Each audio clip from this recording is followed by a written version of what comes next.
बानी पीटीआई और बुशरा बीबी के खिलाफ आज 190 मिलियन पाउंड रेफरेंस का महफूज शुदा फैसला ना सुनाया जा सका।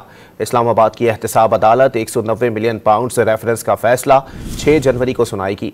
एहतसाब अदालत के जज नासिर जावेद राना ने दलाइल मुकम्मल होने के बाद 18 दिसंबर को सेंट्रल जेल अडियाला में 190 मिलियन पाउंड रेफरेंस का फैसला महफूज किया था।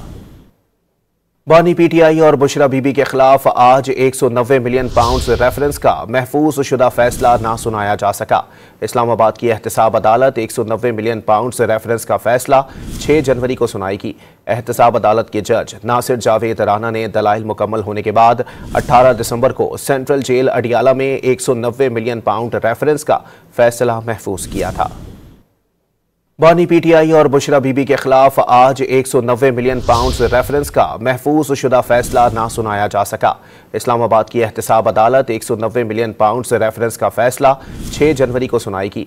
एहतसाब अदालत के जज नासिर जावेद राना ने दलाइल मुकम्मल होने के बाद 18 दिसंबर को सेंट्रल जेल अडियाला में 190 मिलियन पाउंड रेफरेंस का फैसला महफूज किया था।